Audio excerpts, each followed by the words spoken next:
Nous en connaissons plusieurs religions que je peux citer selon moi, qui sont connues comme des écoles mystiques. La franc-maçon, les Illuminati, donc les roses-chrétiens et consorts. Est-ce que les Kankar est aussi l'une des écoles mystiques?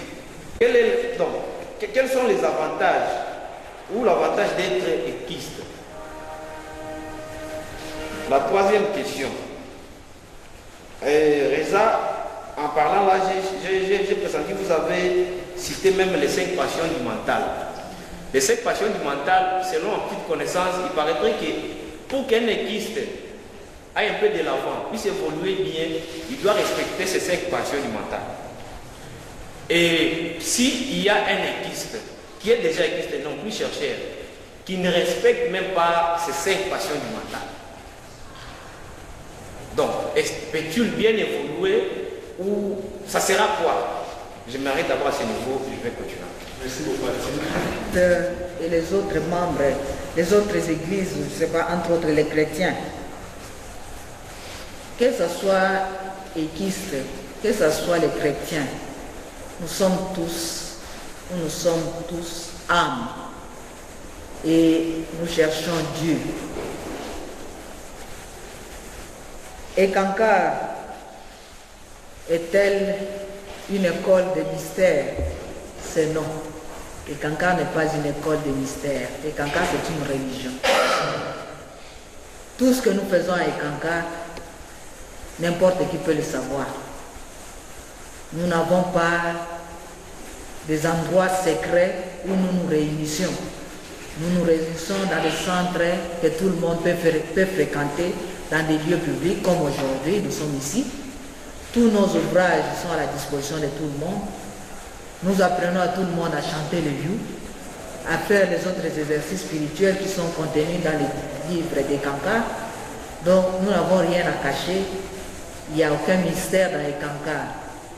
Les Kankar parlent de la relation qu'il y a entre l'âme et Dieu. Et c'est tout. Donc il n'y a pas de choses à cacher avec Kankar, il n'y a rien. N'importe qui peut venir aux enseignements des Kankar. Vous êtes âme, c'est tout. Vous prenez votre décision de devenir membre du Kankar, vous pouvez le faire. Donc nous n'avons pas de choses à cacher, nous n'avons pas de mystère. Nous prions Dieu, c'est tout ce que nous faisons et nous parlons de l'amour. Quels sont les avantages d'être équiste? D'abord, ça nous rappelle, ça nous permet d'être conscients que nous sommes âmes. C'est déjà un avantage. Et que nous avons été créés par notre Créateur qui est Dieu, à son image, en tant qu'âme. Et quel est notre but? C'est de devenir collaborateur de Dieu.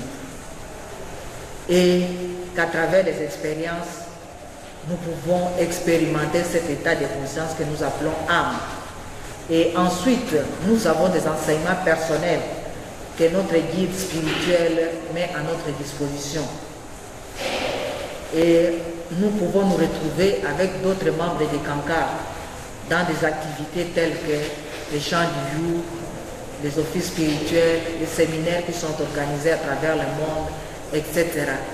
Et aussi, nous avons un maître de rêve qui est le Mahanta, qui est notre guide spirituel, qui nous aide à interpréter nos rêves, parce qu'à travers les rêves, nous avons beaucoup d'orientation pour pouvoir mener notre vie avec l'amour divin. Et nous pouvons bénéficier par rapport aux enseignements des Kankar. Et les enseignements des Kankar nous aident à assumer nos responsabilités dans notre vie, à se sentir responsable de chaque acte que vous posez. Pensez que vous avez cette notion de responsabilité qui va ensemble avec la liberté.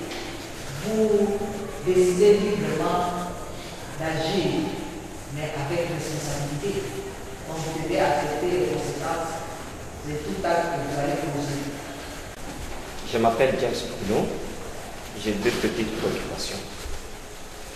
En première position, après analyse, je me suis rendu compte que la religion al-Kankar est plus répandue dans les centres-villes et qu'à l'intérieur de certains territoires, on n'a pas cette religion. Est-ce que vous avez un programme précis pour l'extension de la religion dans les fins fonds du territoire national? Ça, c'est un. En deuxième position, je me dis, est-ce qu'il est permis qu'un équiste soit adepte à d'autres religions? Merci. Un peu partout, à travers le territoire national, nous ne nous cramponnons pas seulement aux villes ou aux grandes cités. Nous essayons de parcourir un peu les différents coins et recoins de notre territoire pour pouvoir parler des Kankars, la religion de la lumière des sons de Dieu. Mais c'est un plan à long terme. Ça s'est fait petit à petit. Parce qu'il y a quelques 10 années, je peux vous dire que les Kankars se retrouvaient seulement dans certaines provinces. Mais actuellement, nous avons les Kankars partout en RDC, dans les différentes provinces. Mais pas tout à fait dans tous les villages.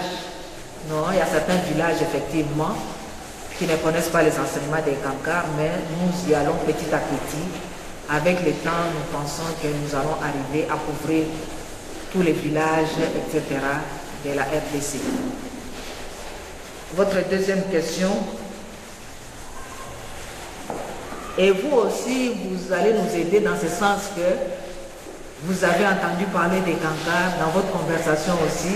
Vous allez peut-être en parler aussi à d'autres personnes. Et ainsi de suite, les personnes vont commencer à connaître aussi les enseignements des Kankars. Merci beaucoup d'avance pour cela. Votre deuxième préoccupation, est-ce qu'un membre des Kankars peut être à la fois adepte d'une autre religion? Ça dépend de la personne. Mais moi, personnellement, je me dis à un certain moment, il devra prendre une décision. Parce qu'en pratique, ce sera peut-être un peu difficile pour cette personne-là qui veut suivre des chemins à la fois. Dans les autres églises, on vous demande par exemple de prier, demander à Dieu ceci, à cela et je ne sais pas quoi. En Kankars, nous ne faisons pas ce genre de prière. Nous chantons les you, nous disons que la volonté de Dieu soit faite. Nous disons que ça ne sert à rien de demander à Dieu, parce que Dieu connaît tous nos besoins. Et très souvent, il y a des besoins même que Dieu nous aide à faire face sans que nous puissions même les demander. C'est pour dire que Dieu connaît tous nos besoins. Et quand et nous soyons obligés de demander à Dieu, il y a ceci ou il y a cela, il y a un certain moment, il devra prendre la décision. Merci beaucoup, continuons. Oui, je m'appelle André. Ma question est celle de savoir. Donc, après le livre, par-ci par-là, on parle des Kankars. Bon, peut-être c'est pour les féticheurs, peut-être c'est pour les soucis. Bon, je voulais juste avoir une preuve historique concernant l'initiateur d'abord de cette religion. À part cette preuve historique, j'aimerais aussi avoir le plan que cet initiateur avait concernant cette religion. Merci. Je voudrais seulement vous demander s'il y a quelle condition pour être église. Oui. Bon, dans différentes églises, nous voyons des gens